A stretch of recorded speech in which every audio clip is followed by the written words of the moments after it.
Okay, so today's topic actually is going to be a two-part series. Today's topic is going to be anger. Next week we're going to focus on patience and how one can, the practical steps that one can take in order to help quell that anger or that the manifestations of that anger.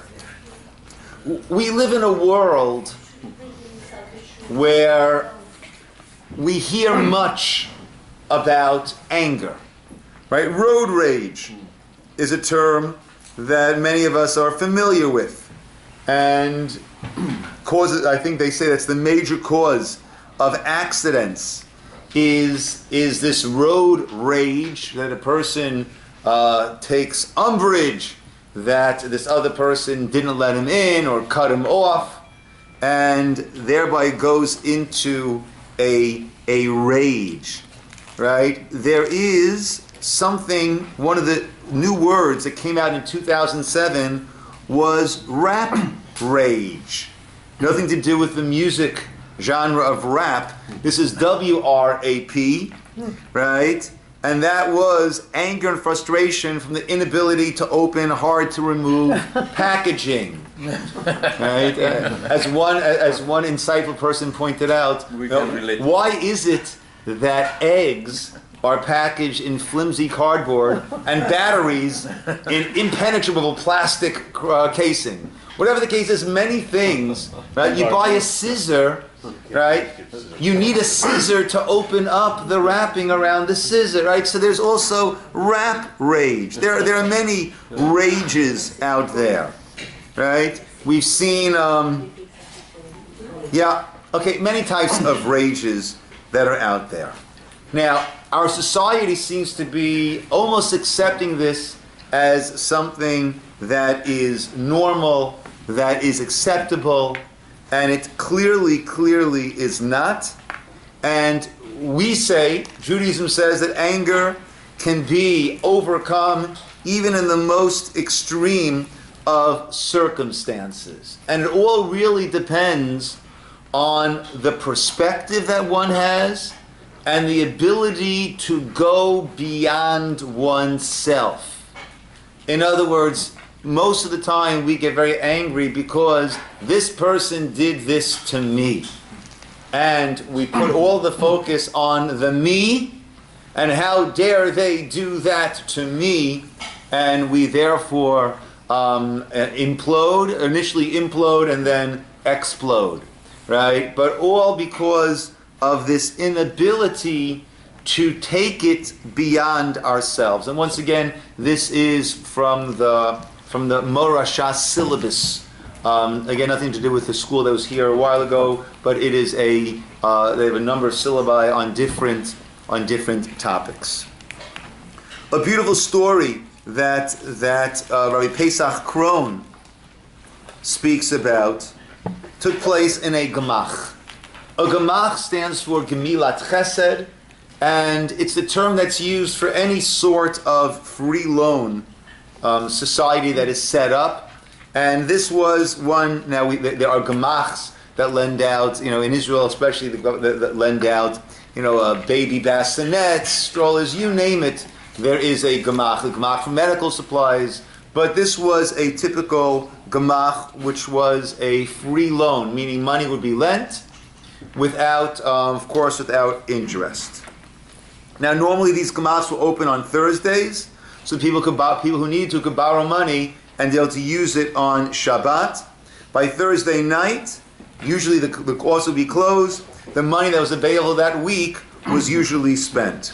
One gemach, however, remained open on Friday mornings. This person, his name is Ruvain, kept it open in case someone needed him at the last minute. There wasn't that much money left at that point, but if someone was in desperate need, he would give what he had. Well, a young married man came in and asked for money for his family's Shabbat food. Reuben recognized this man had been there the day before, and he said, if I remember correctly, you were just here yesterday. The young man's face flashed with anger. Are you trying to tell me that I don't need the money, he said? No, we're not saying that at all. Just Well, lend me the money. I already have the co-signers. Normally when a person borrows from a gemach, there are those who will guarantee, the co-signers, who will guarantee the repayment in case that person can't. Reuven looked at the man and said, "Listen, I'm so sorry, but we have a set policy that we don't lend money twice within such a short period." The man became enraged.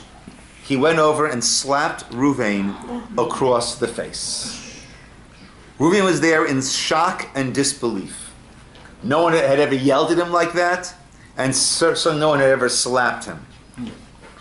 His assistant stepped forward in order to retaliate, but Reuven held him back. "Wait a moment," he said to the young man. "I'll be back with some money in a moment." He gave the bills to the young man and wished him well. The young man thanked him and left. Because of the noise and commotion, a few neighbors had gathered and saw what happened. "If I were in your shoes, I would demand he give back the money you gave him yesterday.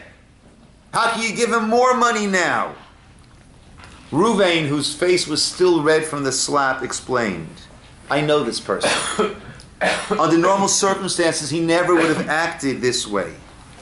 He must be having terrible problems and be under incredible stress and pressure that he lost himself completely. It's because he behaved in such an unnatural way, I realized how desperate his situation is. Now more than ever is the time to help him and not to be angry at him. So I went out of my way to help him." Here we have a situation where every single one of us, myself included, right, our sense was, how dare he? This person is a person who's there to lend out to people, taking of his time, probably some of his resources. Either way, there's a set policy. There needs to be a policy. You got yesterday. He said no, and you go slap him in the face. But if a person is able to get beyond oneself, it's not about me. It's not about me. Obviously, this person must be in such a desperate, horrific situation that he acted in such a way. As the Gemara says, which is source 1, the Gemara Talmud Bavli and Pesachim, Reish Lakish Amar Kol Adam Shekoes, every person who becomes angered, right? Now the English says becomes enraged. It says kas, it says anger. I don't know if anger is enraged. At least to me, enraged sounds, like we've escalated the anger to the point of becoming enraged. But I don't think we need that. If he is wise, he loses his wisdom. And if he is a prophet, im navihu nevuato mistaleket mimenu. Right? If he's a chacham, chachmato mistaleket mimenu, his wisdom leaves him. If he is a prophet, his prophecy leaves him. It's interesting, the term that we use is mistaleket, right? It takes leave from him. Meaning this is not the venue, this is not the receptacle which is able to hold that wisdom or to hold that prophecy. As we'll soon see, right, there's a certain mindset that underlies anger, and that mindset certainly negates the possibility of prophecy. Prophecy is a very intimate connection, linkage to God and all that is taking place. The Rambam Maimonides in the Laws of Conduct says, Ubale Kas, people who are Bale Kas, right? A Baal Habayit means he's the owner of that house. That's where he lives. That's where he can be found. So a Baal Kas is an owner, not one who controls, but that's where he lives. He is a Baal Kas, right? That's where you will find him. You will find him in a state of anger. Ein chayehem chayim. Their life is not a life. Lefichach, therefore, tzavu, we were commanded, litrachek min hakas, to distance ourselves from anger, ad sheyanhig atzmo shelo yargish afilu lidvarim hamachisim, to get us to the point that even things that rightfully, we might say rightfully, should cause us anger, as in the case that we illustrated before, even there a person will be able to control themselves. The Gemara speaks about the idea that an angry person is like a person who is drunk. And the analogy is an excellent analogy. First of all, when you're drunk, you act in a way that you will later regret. Right? You act in a way that later you'll say, what was I thinking? And furthermore, you think, like a drunk person, you think what you're doing makes a lot of sense. Right? The person who's drunk thinks he is spewing the most profound insights. Right? Whereas in reality, that is normally not the case at all. When a person is angry, right, they think that, well, this is what I have to do. I have to put my foot down. I'm going to show them. Right? And invariably, it is ill-advised. The Gemara says that an angry person, right, will be stubborn and cannot be a teacher. Remember, I would tell my chavrusas, right, in yeshiva, you have a chavrusa study partner, that my wife was always jealous of my chavrusas, because we would spend 3-4 hours together uninterrupted. And she said, you don't give me 3-4 hours uninterrupted, right? But, so this is the person that you're sitting and really learning with, really, and getting to know well. And in the beginning, I would tell them, listen, if we're debating a point, and I start to raise my voice, okay, that's a good indication that I know that I'm wrong, okay? So don't back off, right? Just come in for the kill and make it merciful, and then we'll be able to go on, okay? But if I'm raising my voice, that's a good indication that it won't work, right? A person who's angry, so you're not going to have, an angry person has no patience to deal with others. It was fascinating. There was a friend of mine who I grew up with, went through elementary school, I think even part of high school also with. And this was a person who was a bit of a bully, and certainly a brilliant guy, but certainly did not have patience and would easily get angry and impatient with others. And I hadn't seen him since we were probably 15, 16, 17 years old. And probably about 10 years ago, we happened to pay I saw him. We both went to pay a shiva call to another friend who had tragically lost his wife. And again, we hadn't seen each other in about 30 years. 35 years. And we're catching up. Right? He and this is not the person who lost his wife, this is the other fellow who's also visiting. So I tell him, I said, so what's the course that your life is taking you over these 30 years? He said, well, I started off in chinuch. I started off in Jewish education. But it just wasn't for me. It wasn't for me. Right? And he basically said that he didn't, teaching was not for him. Right? So now he's very successful working with computers. Right? I remember thinking to myself, I'm not surprised. I'm not surprised. If you're going to be impatient, right? If you're going to tend to get angry, then the Gemara, I think the Mishnah says, "Ein habayishan lomed." A person who easily gets embarrassed will not learn, because he'll be too afraid to ask questions when he or she is unsure of what's been taught. The ein hakasan melamed, and a person who gets angry easily is not one who can teach. The Gemara says very insightfully, Bishlosha, source number 3, Bishlosha dvarim adam nikar. There are 3 ways that we can recognize what is that person really. A beautiful play on words. Bikoso, bikiso, ubikaso. Not Picasso, that's not one of them. Right? Bikoso, through his kos. The kos is his cup. So how does that person react when that person drinks a little bit? Bikiso, with his kiss, with his pocket, with his purse. How is that person regard to their money? Uvikaso, and from their kas. So it's kiss, it's kos, kiss, and kas. Right? When they drink, How do they deal with financial matters? Uvikasa, right? Rashi says, because, but Rashi explains, with the cup, is his mind settled? When he drinks, does he get wild or is he settled? Right? When he deals financially with others, does he do it honestly? In be'emunahu says, he's doing it in an honest way with integrity. Picasso, she'eno kapdan, yotemidai, right? Is to get overly angered by matters that one should not allow ourselves to truly be angry. Now, very often, well, let's see. Right? In Orchat Sadikim, do I have that one? Yeah, 4 finger. Good. Orchat Sadikim, an angry person cannot control his actions, causes disputes and crowd. When they're angry and they hold on to that anger, right? There's some people, right? They'll get upset, but you know that soon after the barometer is going to come down. Others, that's it.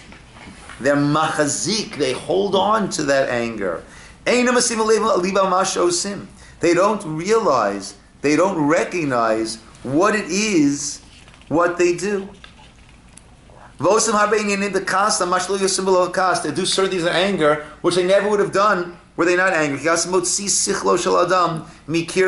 It takes away a person's seichel, their measured thinking approach.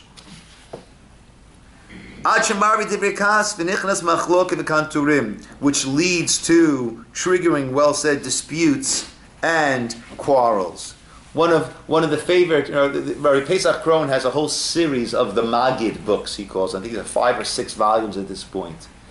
And it's just stories about different people, some of them well-known great people, and some of them just regular people, like the case of this Kamach, person running Kamach, who are able to step up. One of my favorite stories out of his whole series,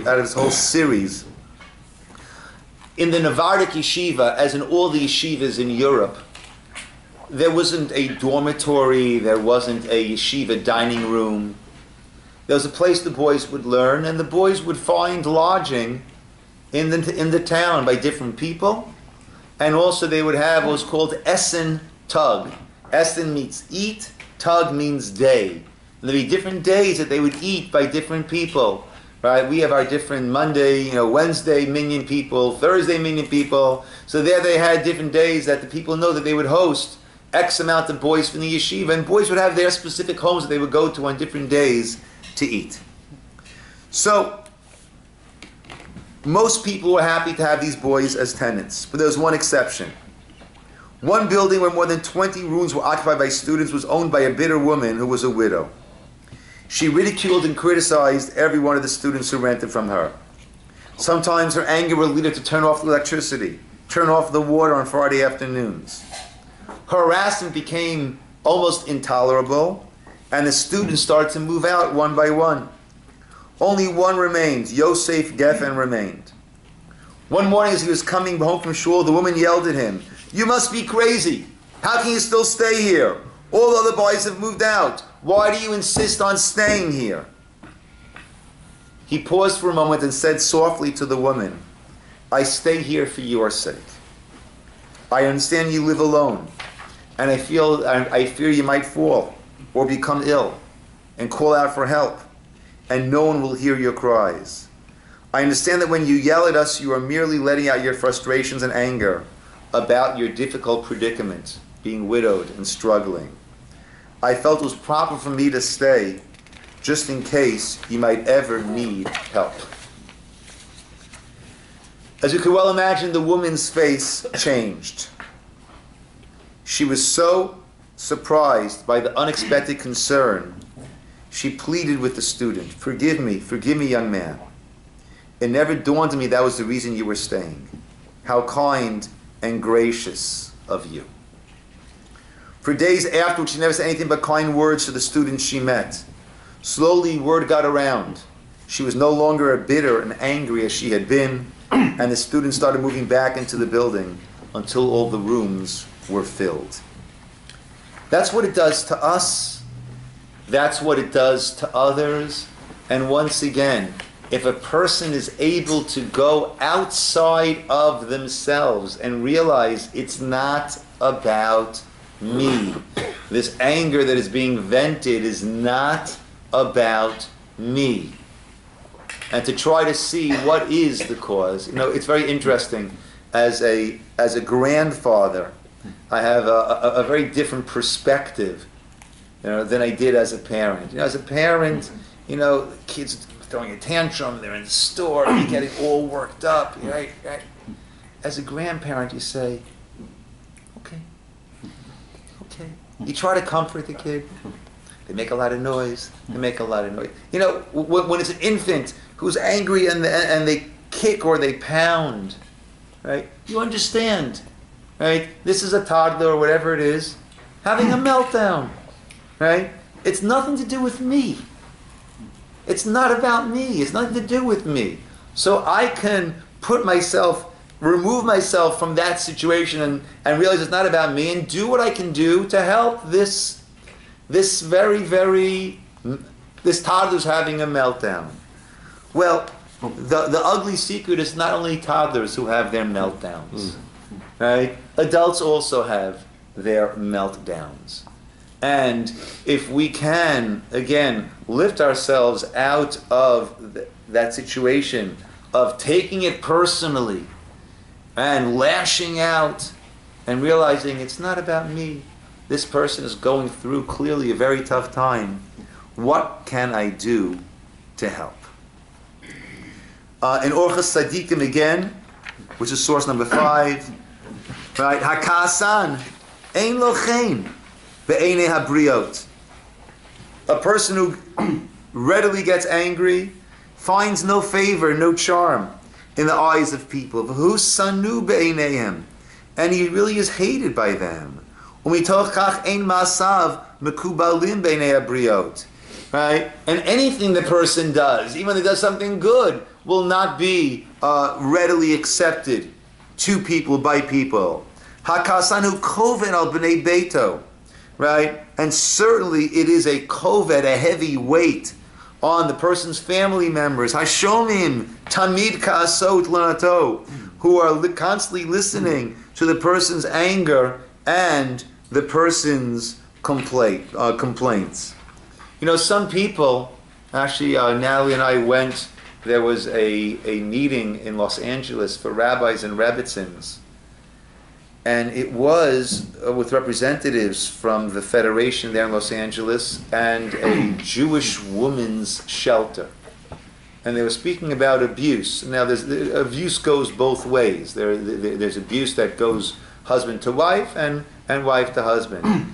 But they were speaking about how so many times it goes unnoticed, it's under the radar, and the people are embarrassed to come forward, right?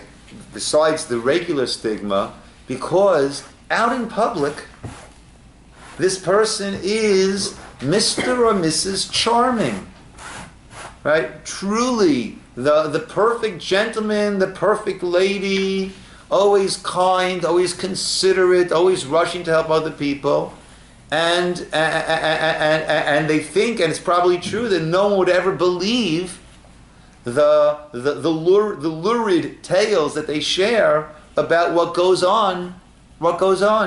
Now, even besides those extreme examples, right, an example that I always like to bring, right, even besides those, right, we have more patience for others than often with those who are closest to us. Example I like to bring: if you're crouching down by the refrigerator looking for something there, and a little kid comes behind you, and you turn around and you knock into him or her. So, what's your first reaction? Are you okay?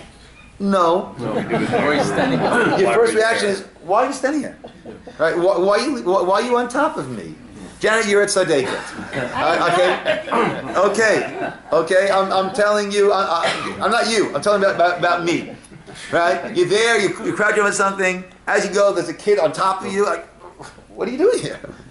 Right? Oh wait. Then maybe are you okay? Knock the kid right? down. Then maybe are you okay? Right? I might say, could you? Okay. Me? Right? Now, Right? If you're standing by the light at Culver and Michelson, and you suddenly turn around and there's someone behind you, and you bump into that person, what's your first words? Excuse me. Right? Excuse me. Right? Your wife, your husband, your kids, right? Why are you on top of me again? Give me some space, man. Let me breathe. Right? A stranger? Oh, pardon me. I didn't see you, sir. I didn't see you, man. Right? So that is something that happens often.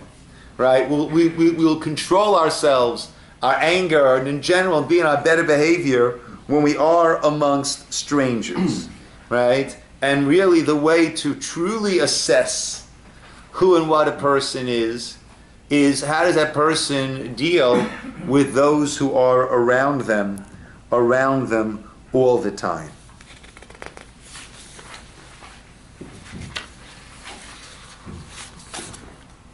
In the Sefer Ma'or Einayim, which is number 6, he writes as follows. This is I believe this is the Chernobyl Rebbe. Shekol Laila, every night, Be'ek Aliyat HaNishamot, when the souls ascend, right? That's what we say, the Moda'ani. The Moda'ani Shechazarta Bi Nishmasi, that you have returned my soul to me. There's a certain part, spiritual part of a person that leaves when the person is asleep and comes back in the morning, and that's the Moda'ani, thanking God for this additional day of life. Interesting, the Ramchal explains, right? He says most dreams are craziness, and usually if you remember the dreams, I know I could usually piece together, I was thinking about that, and I was thinking about that, and it all came together in a very bizarre manner, but that's what my dreams were. But at times a person has a dream, and it's knowledge of either what's going to happen or what truly did happen somewhere else. How is that? On a simple biological, physiological level, how in the world was this person, awoken from their sleep? There's stories of a mother who was awoken from her sleep in the middle of the night. She could not sleep, and she took out a Tehillim, and she just started saying Tehillim. And the next morning, her son, who was in Israel in the army, called her to tell her that he's home safe now, but there was a terrible battle that he was in, the night before. And when she asked him what time it was, it came, or that day, whatever the time difference, it came out, that's when she woke up. That's when she woke up. So Ramchal says, how is it that when a person has these dreams about what's actually happening elsewhere, or a future event, all of a sudden they have this deja vu. Why? I dreamt about this, I saw this. And he explains that the neshama, when a person is asleep and part of the neshama leaves, it enters that realm which is not bound by time and not bound by space. So he says every night, Beit Aliyah neshama, when the souls ascend, a hand, it is written down all the sins that a person did that day. If the person was angry on that day, all it needs to write is that the person was angry. There's no need to write anything more. If that's there, right? If that's there, the Gemara says about wisdom. If you have that, you've got everything. If you don't have that, you've got nothing. Well, also, the other side of the coin. If there's anger there, then there's had to be other mishaps, other mistakes that followed. That's what leads to all of the other misdeeds. That's all that will need to be transcribed. The Gemara, the Talmud Bavli, this relates to what I mentioned before about that first Rambam that we saw. The Rambam who said that a person's wisdom leaves and a person's the Gemara had said a person's wisdom leaves him and a person's prophecy leaves him. Gemara says, "Mekarei bigadav b'chamoto." Person who tears his clothes in anger. V'mishaber keilav b'chamato. A person who breaks his possessions. V'mafazib mato, or scatters money. All b'chamato, in anger. You beinech ka'oved avodah zarah. It's tantamount to idolatry, serving idols. Mikra, what is a pasuk that supports this? Lo yebecha el zar, lo tishtachaveh el nechar. Right? You shall not have a foreign god. You should not bow to a foreign, an alien god. Lo yebecha. Becha means literally in you. Lo yebecha. There should not be in you a foreign god. Ezu el zar sheish b'kufa shel adam. What is this foreign god that is literally becha, in you, inside a person? Havi omer ze yetzahara. This is this inclination that leads towards this anger. So what is the connection? I understand anger is a bad thing. But what is the connection between anger and idolatry? So we've discussed before, we mentioned before. When I get angry, and this has a lot to do with we'll discuss next week, which is the perspective that we have. Right? The first point that we made about the perspective is, it's not about me. So let me try to understand, why is this person lashing out the way they are, and let me feel compassion for this person, and let me see what I can do to alleviate whatever is bringing this person to that point. There's another factor. When I'm angry, Why am I angry? Because this is not what should have happened. This is wrong. This is not what should be. So in effect, what am I saying? If I were running the show here, if I were running the world, I would get things back into shape over here. These things wouldn't happen. Just put me in control, right? January 20th, CIner, right? And then everything's going to be good. Everything's under control, right? That's what anger is. Anger is, I know better of how things should have come about. I'm a better controller than the controller. Now, even if it's a person that did something, we need to realize. We discussed this at length in our Tuesday morning Chumash class. We're talking about a person's free will. I've got free will. Everyone has free will to do their actions. We have no free will over the results of our actions. That's in Hashem's realm. And Hashem incorporates, weaves our acts of free will into His master plan. So even if it's what someone did that is causing that anger, nevertheless, I'm saying, well, according to my master plan, or if I were the one to control the results, then I would not have allowed that person's free will to create the situation that it did create. I know better. And if that is the approach, then we can understand why the sages say, the Gemara says, that it's tantamount to idolatry. And therein lies a second approach. And next week again we'll do more when we're dealing with patience. A second approach, which is accepting that I'm living in God's world. And for whatever reason, this situation came before me. All that's left for me to do is to see how can I best deal with it. You know, if a person, right, you go to a batting cage, right, baseball, batting cage, right? Threw me a curveball. I want my money back. What do you mean? You go into a batting cage, you can get a fastball, you can get a curveball, you're going to get a changeup, you're going to get these different pitches, right? And you're there to try to do your best to hit them. if we recognize that life is, we're being put into a batting cage. And we're having different situations, different pitches that are coming our way. And the tochen, the substance of our life is going to be, how do I deal with those situations that come my way? And they're going to be some really sweet, pleasant ones. And how do I deal with that?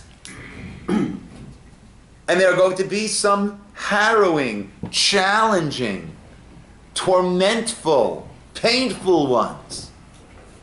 And how do I deal with that? There are going to be people that are going to be a pleasure to be around. And they're going to be people that every moment is a challenge with them. Those are the pitches that life is meant to throw us. And when I say life, I mean God, in order for us to maximize the time here and to best become the greatest person we can during the time on this earth that we are gifted. And therefore, if I'm getting angry, I'm missing the whole point. I am missing the whole point. We've mentioned before, why do bad things happen to good people, right? That question that plagues the world, right? So it all depends on what a person's perspective is. If life is meant to be a relaxation on a beautiful beach, where everything goes perfectly, if that's what life is meant to be, so then we could validly ask, well, why are things going wrong? Why am I having difficulties? Why don't I have, this relaxing time on the beach every day of my life? But no one asks, as I like to say, why are there weights in a weight room? Or why are there obstacles in an obstacle course? Right? I could get around the course a lot faster if they wouldn't be the wall, it wouldn't be the bars, it wouldn't be the sand, it wouldn't be the tires. Right? Time me then. Right? But it's an obstacle course. This is supposed to bring out your abilities as a runner, as a climber, as an athlete, as a physical human being. You go to an obstacle course to challenge yourself and bring out that which you have inside of you, latent, and to bring that out and to realize it. So if life is meant to be an opportunity given to a person to navigate their way through difficult situations and thereby become a greater, more godly human being who can thereby, after 120 years, connect more fully to God Himself.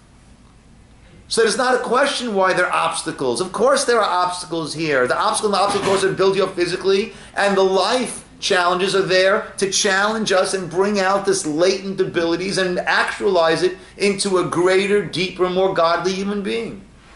So if we can view the situations that come at us that are situations that could and would and often do cause us anger, if we could say, take a step back, and instead of the first way, besides looking at that person and saying, hey, Nebuch, what can I do to help this person who's going through having this meltdown, whether the person is 2, 22, 52, or 92 is irrelevant.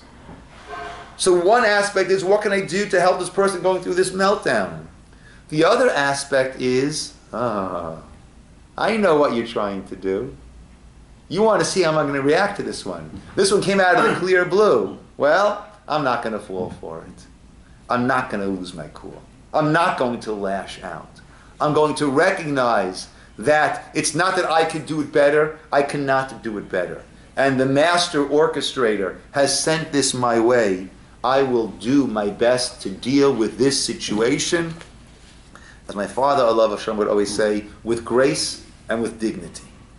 All right? When you have those bumps, let's see how you can deal with it with grace and with dignity. The last source, again, the Gemara Kedushin, which says, Darish Bar Kafa, Ragzan, Lo alta biyado ella ragzenuta. Person who gets angry, all they have is their anger. That's all they have. Meaning what? They are the ones who are carrying it around. and it has that rusting effect that it eats, or the corrosive effect on the person. One of my Rabbi, Rabbi Mandelkorn Zatzal, would tell a story that I've shared here before. Right, parable story. A guy's going to work, and there's traffic. Right, he's on the 405. Right, and there's traffic, and there's someone. His lane's moving a little bit better, and he's trying to. And he sees someone trying to get into that lane. So he stops, gives a friendly wave, ushers the person in, person gives a nod, a wave of thanks, and they carry on. A few miles down the road, now his lane is stuck, and he's trying to get into the next lane, and it's hard to get in. And then he sees that very guy that he let in, and he makes eye contact with him, right? And the guy goes, right? Or ignores him and just keeps on going, right? For the rest of the day, this guy is furious, right? He gets to work, right?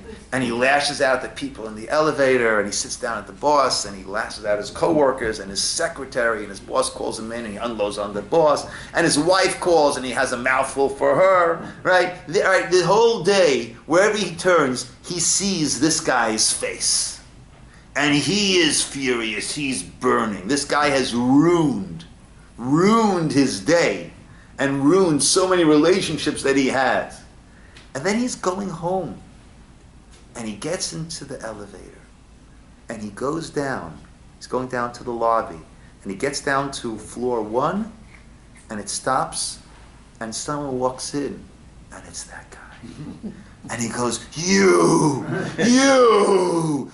killed my day. My wife's, I got no supper when I get home today because the way I spoke to my wife because of you. And my boss put me on notice. And the secretary said she's not coming back tomorrow. And I lost 3 clients. You. And this guy says, do I know you? Have we ever met? Do I have any idea who you are?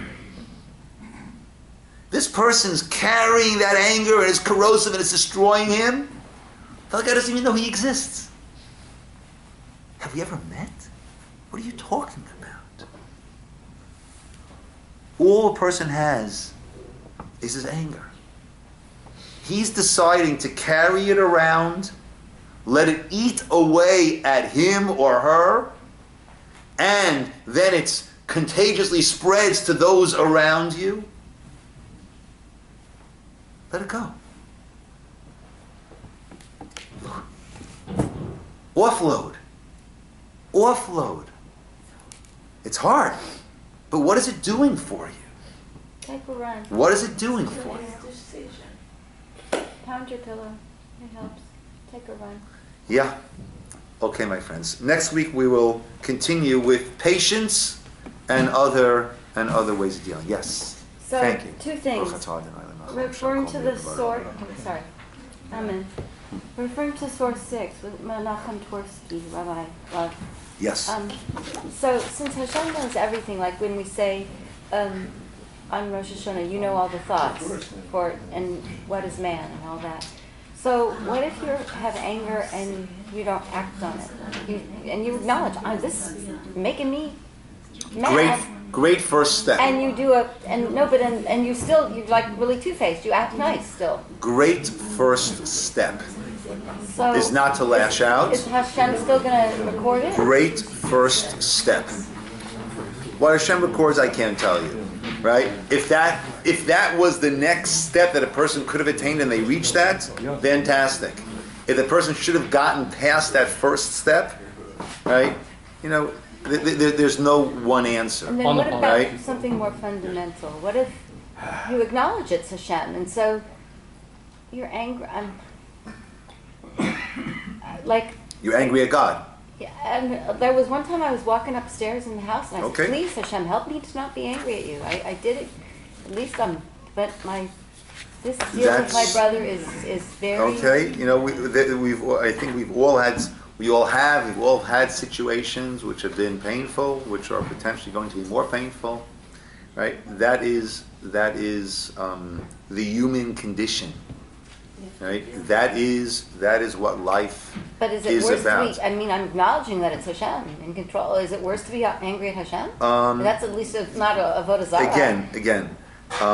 Again, it depends where a person is at. For a person that, that might be a great level that they've reached, right? That now they accept that it's God, but they're upset. For another person, they should have gone past that already, and accepted that it's God, and accepted that Hashem is Avinu Av Harachaman. Our Father is a compassionate Father. And the same way, the example I always like to give, one of my children who hated medication, and they had an ear infection or whatever infection, they had to take antibiotics 3 times a day, and they refused to take it. And 3 times a day, I would take her, hold her down, one hand, other hand here, lift up the chin, force open the mouth, right? And my wife would come with a syringe and give the antibiotic, go, all right? But some of it would go down 3 times a day, right? And I'm sure my daughter was thinking, my parents are usually these pretty nice, gentle people. But 3 times a day, it's like clockwork. My father becomes this big bully, grabs me, holds me, forces my mouth. My mother, who's such a good mother, such a sweet person, and such a good cook. And she takes the most vile liquid and forces it down my throat. And she thinks, what happened to my parents? They've gone berserk. But we understand that what we're doing is, right, before we had antibiotics, these type of things would kill children. Right? We're literally keeping her alive by giving her this medication. And she's angry. And she thinks we're the worst things in the world. And the difference between our understanding, between a 4-year-old's understanding and their parents' understanding is infinitesimal compared to the difference between our understanding and God's understanding. So when I'm personally starting to feel angry at God about something, that's what I remind myself of, and that's what I try to wrap my head around. Thank you. Okay, my friends. Thank you. We'll call it over here. Call out everybody. Go ahead. Rabbi, many people carry a lot of anger inside, but they don't hurt anyone. How do you call this person? Hurting themselves. Depressed. Yeah, hurting themselves. In other words, you, like I said before, right? That's a good first step. But the next step would be to offload that and not carry it around, because I think the best term is corrosive. It eats away at the person himself. I think an anger is part of life. The thing is, do we make a decision not to let us run us? And what do we do? I wouldn't agree that anger is a part of life. I would say situations that could cause anger are definitely a part of life. And then we decide if anger will be a part of our life or not. Right. The situations are definitely a part of our life. It's all up to us how we handle it. That's all we can do. That's the only thing that's up to us, is how we handle the situations. Yeah. That's the only thing that's up to us. But can anger be fighting the injustice? A person can be, well, yes, I don't know, anger, but if a person, right, we are meant to see injustice and do our best to fix it when we can. Yeah, I don't know if I call that anger, that's more of a call to action. That's more of a call to action, right? Even if it means arguing with God, as Abraham did, when God approached him about Sodom and Gomorrah and its impending destruction. Avram didn't get angry, it was a call to action. Let's see, maybe God, like, a call for him to advocate.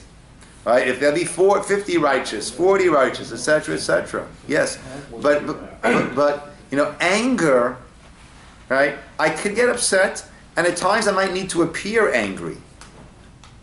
Right?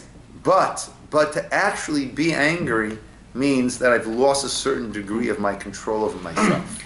Right, so I think there is anger in the world, because we know even about God, we know that he has kaas, but kovesh kaaso, If you're in control, but you say of your anger, that's a different thing. God said, I gave you this, bad and good. You choose. We have a free will. So there are It doesn't mean situations that we don't can have cause anger, and It's- we need to be control it. in control of it. Yes. Kovesh kaso, because Yes. kas there is in the Yes. world. So, Yes. So even when I read about the murder of a young girl Or by rape, a yeah. guy whose family then celebrated him as a hero, then it's I'm People every day. then I'm better off. Then I'm better off quelling the anger as soon as possible in order to understand the meaning of the situation with my intelligence and coming up with an appropriate response, which would not be possible for me to do if my intelligence had taken leave because I remained angry. Yeah. Now, I see. a person can be right. It could be a very strong call to action, Yeah. right? But anything that's not done in a level-headed manner is probably not going to be all that effective. Especially when communication is involved, and certainly when coming up with an intelligent solution is Yeah. involved. Yeah. Yeah, I see it. Rabbi, it seems that hurt is an inevitable part of life, but anger is a response to hurt, Yeah. and is only one of a myriad of Yeah. possible responses. Yeah. And there is justice as a response to a situation like that. Right. That is not angry, but is just. Yeah. Yeah. Well said. Well said. Okay, my friends. Yashikach, everybody.